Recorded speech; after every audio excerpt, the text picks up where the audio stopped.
what would be my process as an out-of-state student who wants to vote here in North Carolina? Sure, that's a great question. College students have the ability to vote either where their permanent residence happens to be or where their college address is. And so at the end of the day, that decision is up to each individual.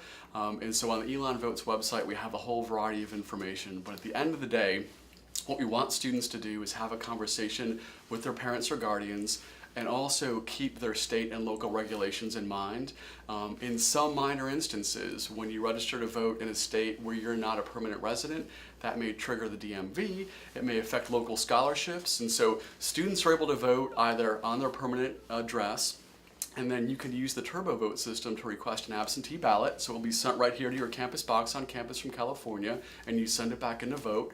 Or if you decide to register here in North Carolina, you would cast your ballot on election day in one of two precincts. Elon's divided just about in half, and we'll have election day shuttles from 8 a.m. until 8 p.m. on election day for students. So they have the decision. We just want them to make an informed one.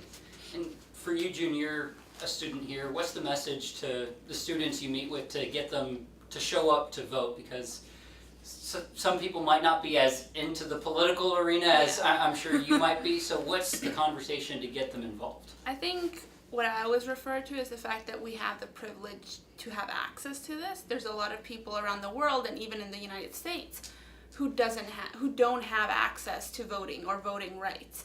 And it's research I've done a lot on minority populations that don't have it, right? And so we as students at Elon have that privilege of having access to the polls, having access to Elon Votes that is there to help them out with registering and getting all the information they need.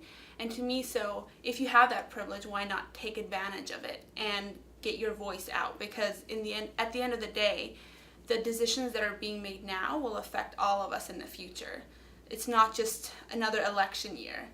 For many of us, this is our last year of college, and after that, we're out in the real world where these policies will really affect our daily lives. And so I think it's part of our responsibility as college students, but also as citizens of this country, to contribute and cast our vote and kind of get our voice out in that way.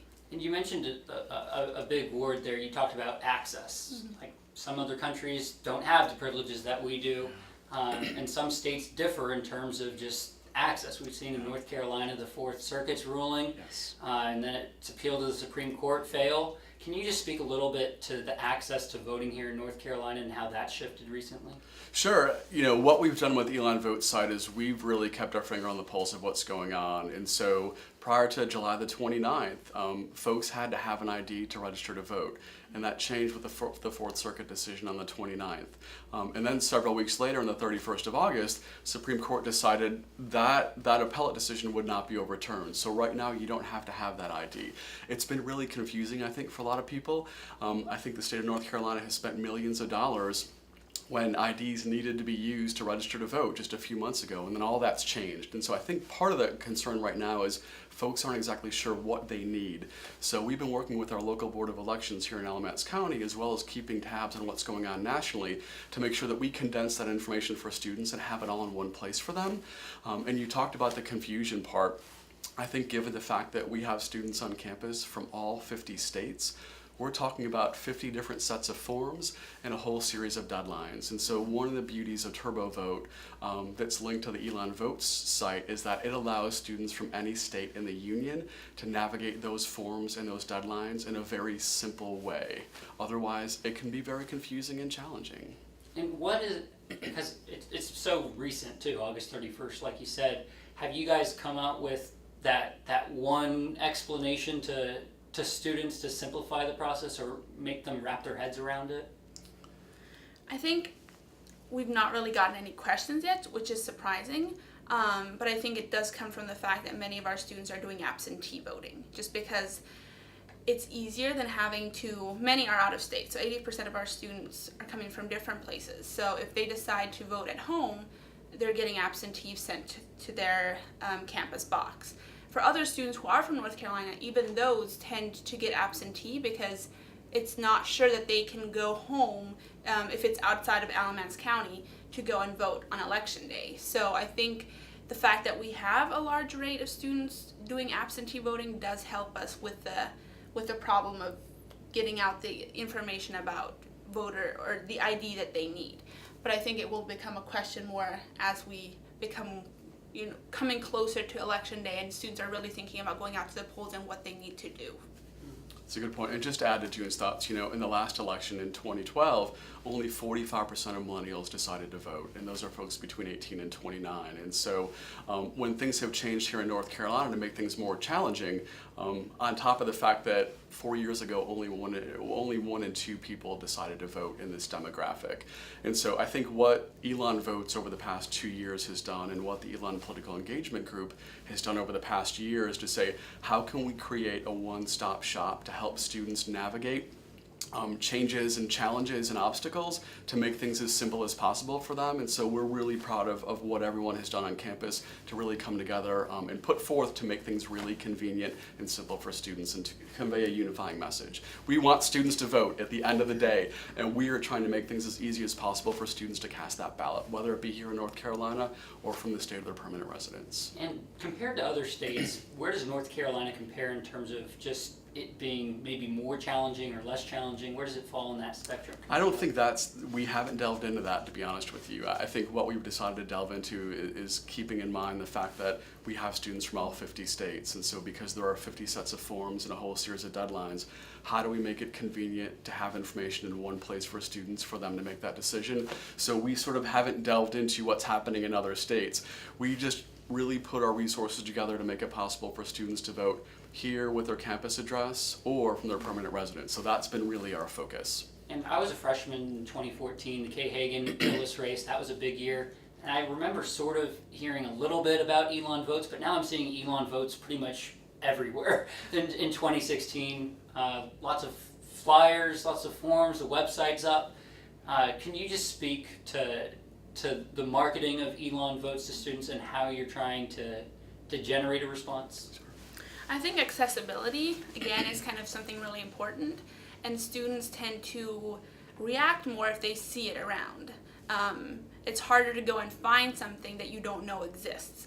So really trying to get it out there, that people know this exists and it's open for students to use. And so marketing is a huge part of that, knowing that people know what Elon Vote stands for, who's behind it, who's working for it, what are our events, where can I go to get resources. And so that's been one of our big shifts, is getting out there and so that people know.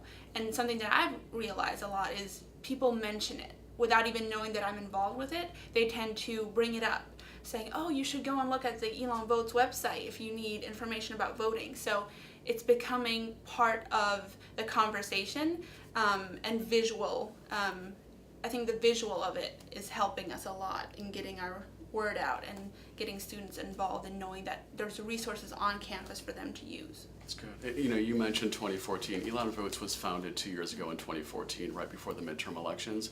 And I think that was a really pivotal time because it really allowed us to hear and listen to students and find out what were challenges, what were concerns, what were problems, what were successes in students voting, either here or from permanent residences.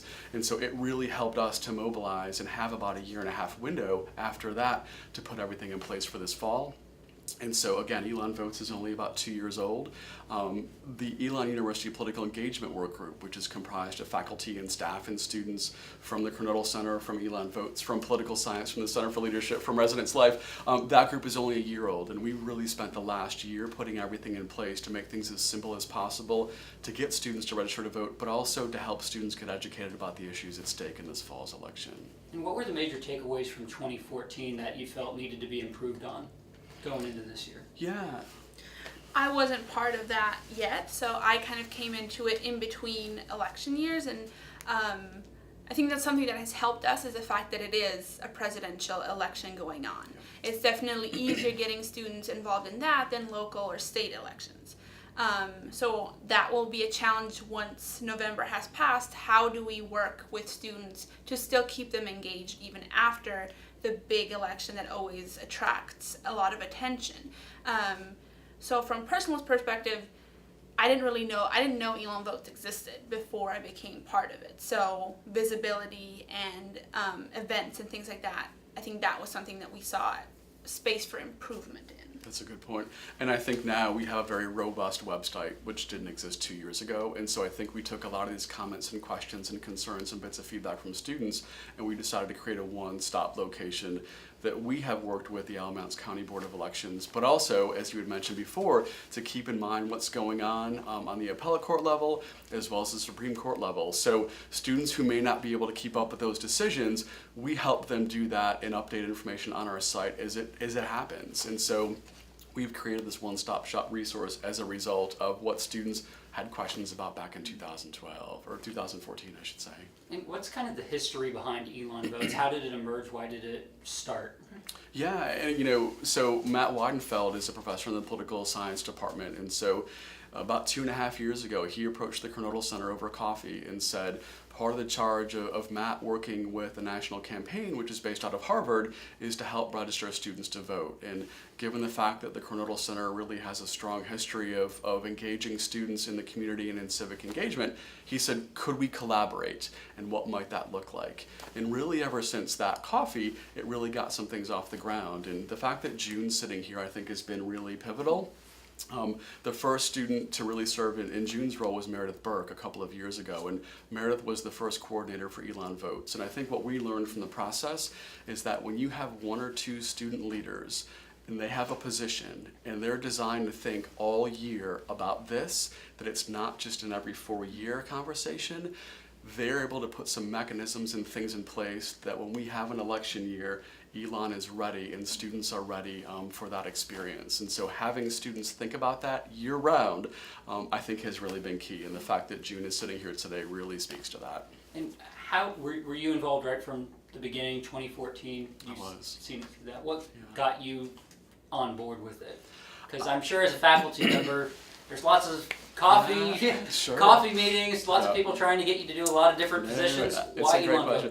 Votes? We're sitting right now in the Kernodle Center for Service Learning and Community Engagement. And so civic engagement is only a natural extension of what happens in this office.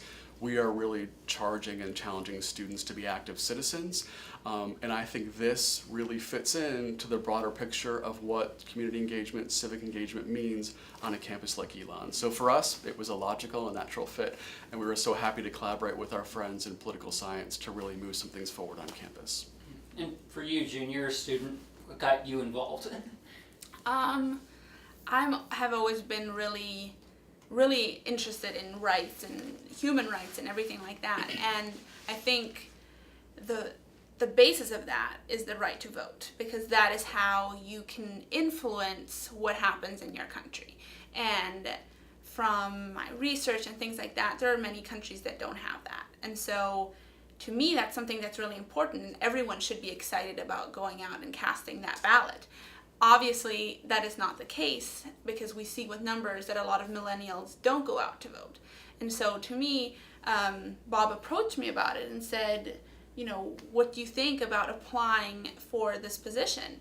And I immediately thought, this is awesome. I think this is, because I didn't know it existed. So it wasn't on my radar before. And hearing what it was all about, getting students motivated to do what I think is an awesome opportunity that many people don't have, just seemed like a natural fit for me. Yeah. You're a senior right now? Yes. So you started, what time was it, fall of junior year? Or Yes. Fall of junior year, gotcha. Yeah, and I'll just add too, I remember the conversation like it happened last week, and June and I were on an alternative service break experience in Jacksonville, Florida, and we were working to help resettle local refugees. And so we had this conversation in a 12-passenger Mosley Center van in Jacksonville, Florida, and I really had never heard a student who was so impassioned about the right to vote and the fact that every citizen should be casting a ballot. And so when this position came open, it was very logical who we needed to continue that conversation with, because June started that conversation unprompted, and she and her colleague Gabby Vance are well positioned to run this operation this year, and so we're excited about what they've created. And 2016, very unpredictable year, but for you, what's kind of your forecast for what you envision the millennial interest being? I think on one side there's a lot of polarization going on in the presidential race, and people might say now is the time to vote, or they might say, I'm discouraged by both of the candidates, I don't want to vote at all. what do you think it's going to look like? I think it could go both ways. One of the things that political science emphasizes is the fact that human behavior, you can't predict anything like that. You can't use a statistic to see how are they going to act once they're in the booth and have to check that box.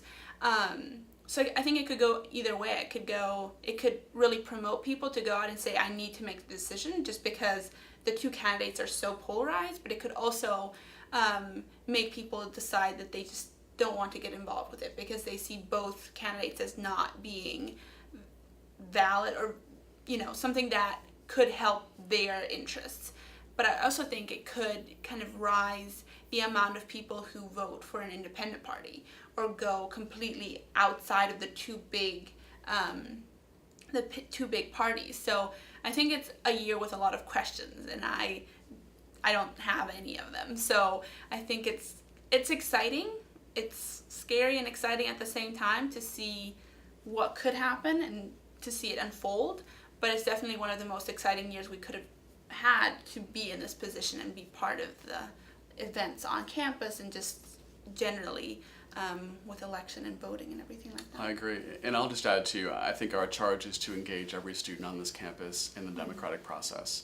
And we know that there's a lot of focus on the national elections, but we're also looking at local and state elections as well. And so some of our research tells us that once you start to cast your first ballot, you continue that. And so what we're talking about right now for students is not just the election in 2016, but starting that habit of voting. And if folks are starting now, that's a habit that often will continue for a lifetime. So we're trying to start that habit now with our students here on campus. And this would be my first time able to vote. I haven't registered yet. What's my process, or what's the typical process look like for registering? Sure, it's visiting Elon Votes, to be honest with you. And so again, we have this one-stop shop website, and you ultimately make a decision on whether or not you want to register to vote here in Alamance County with your campus address or with your permanent address. And so there's so much information there to make things so simple for students. And so really your next step from here after that question is visiting www.elon.edu/vote.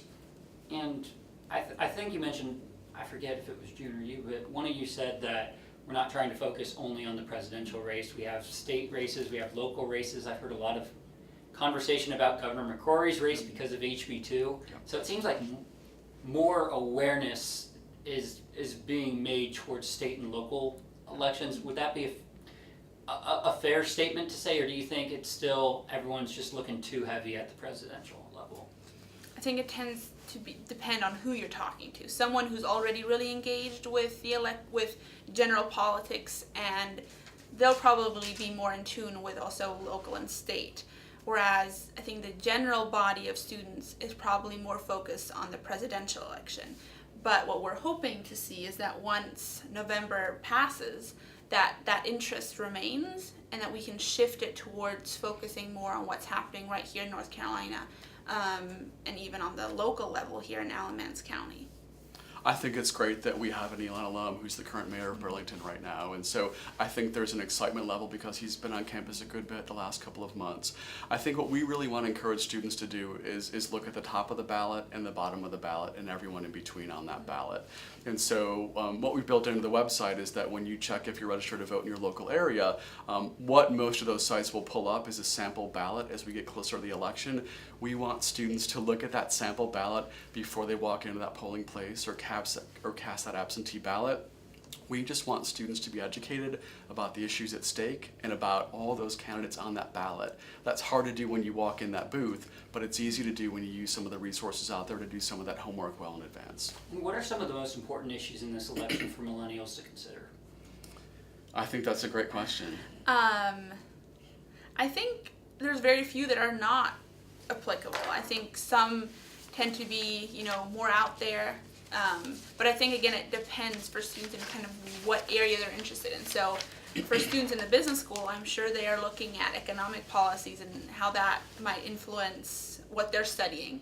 Whereas I'm more focused on human rights and civil rights. So those kind of issues are at the forefront for myself. So I think it's a really an individual thing for each student to kind of see, or each millennial to decide to see what really motivates them. But again, we don't want students to become single issue voters. We want them to be informed and know what's going on generally. So beyond just registering students to vote and getting them excited about the election, we also want to create educated voters. Voters who know why they're going into the polls and not just because their friend told them to vote for that one candidate or their parents might have, but that it's really an internal decision that they've made through going to our events, watching the debates, and partaking in conversation. I think it's great. I love that question. It's the same exact question I asked when I spoke to the RAs a couple of weeks ago, and it's the same exact question I'm going to ask tonight when I speak with the Leadership Fellows. And so Harvard's polling with millennials this summer talks about some of the top 5 issues that came out of polling 1,001 students over the course of the summer, and some of those issues, like June talked about, the economy, terrorism, inequality, and the role of big money in politics. Those were some of the top issues in that poll that came out of Harvard this summer. We're really curious to ask that same question of all students on campus this fall. What are the most important issues at stake for you in this election? If you were at the Elon Votes college coffee table on Tuesday, they had whiteboards out there asking students that same question. And the idea is to encourage students to start thinking about those issues now, and then after folks know where they stand on those issues, to then start to look at candidates and where candidates fall into place based on some of those issues. And I just had a few final questions to wrap up. I know we've talked a lot about the voting process, but that's not exclusively what you guys are doing. I know there's watch parties. I've looked through the schedule. Can you just talk about some of the outside events you guys are doing to kind of involve people in this political discussion? Sure.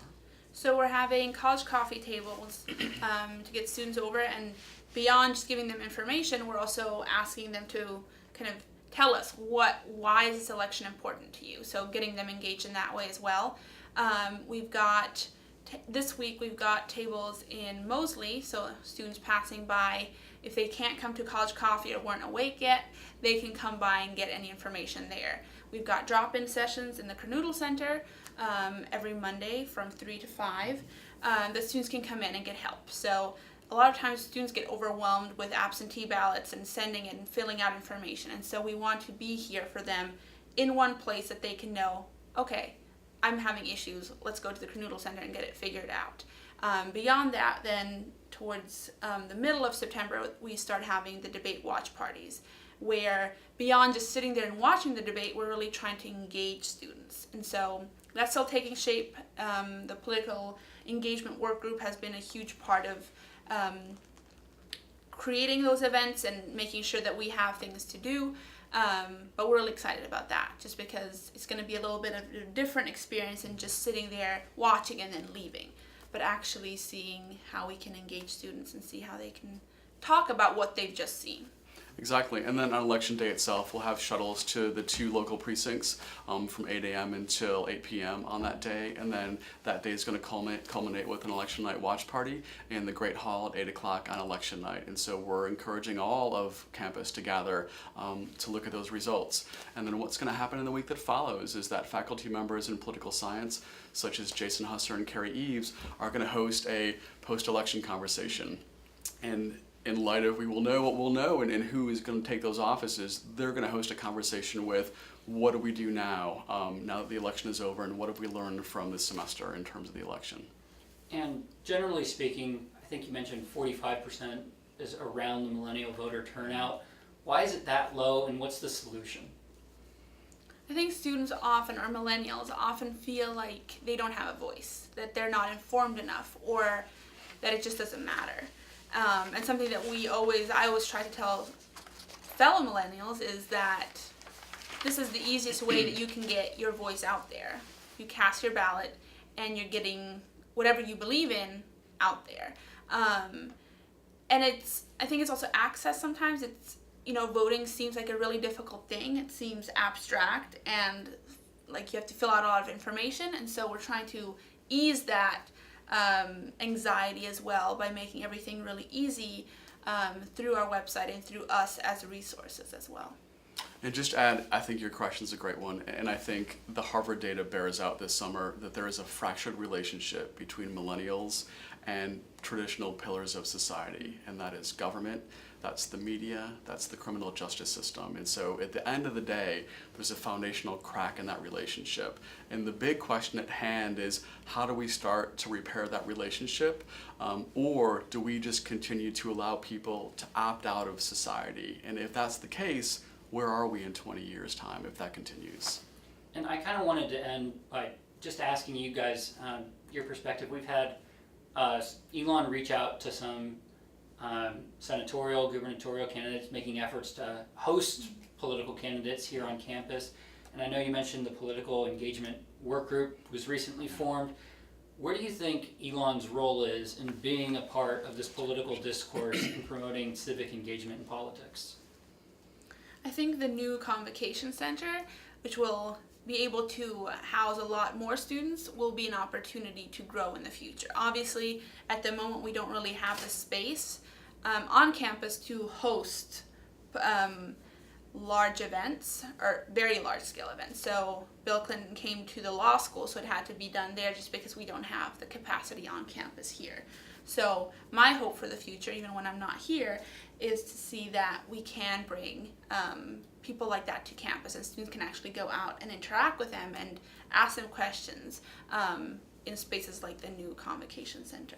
And I think it's starting to happen. I mean, 2 nights ago, Sean Haw, the U.S. Senate candidate here in North Carolina, was on campus, hosted by the Elon Politics Forum. And so I think there's more and more energy focusing on engaging students in terms of civic engagement.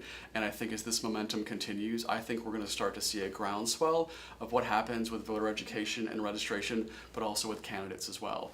There's no surprise that North Carolina is a swing state this year, and folks are coming to places like Wilmington and Raleigh and Durham on a regular basis. We had 3 folks in just this week. And so I think when the Shuler Center gets built, we may be in a very different position to host larger events here on campus.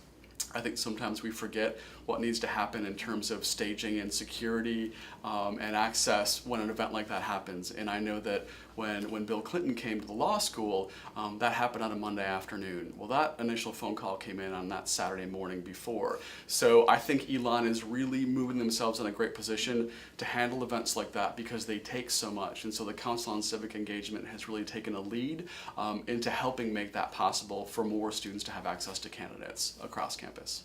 And I have to ask, since just to follow up on it, with regard to North Carolina being a swing state, can either of you just speak to the importance of North Carolina in 2016? Well, a swing state, obviously, it can go either way. So we do have we've got pockets of students in all of our different institutions, and I think that's important. We're living here, many of us are, or many students are from North Carolina, and so seeing how it comes out, how it's going to turn out, it's going to be really interesting. But I think those swing states are really, really crucial to how the election turns out. So it's an exciting place to be, considering it's an election year, or a presidential election year. I think so too. And just to add to June's comments, I think it really increases how students think about the relevancy of their individual vote. When you have counties, when you have states that come down to the wire in making decisions, I think people really start to realize how much value one vote has. And so given the fact that we are such a national player right now and that North Carolina is very much down the line politically, I think it really encourages students to think my one vote can make a massive amount of difference. Those were all the questions that I had. Was there anything I didn't ask that might be worth mentioning or including? We just keep driving folks to visit the Elon Votes website at www.elon.edu/vote. All the information there is relevant and current, and it's designed to keep students able to vote and educated on election issues this fall. So thanks for the time today. We appreciate it. Awesome. Thank Thank you guys you. so much. All right.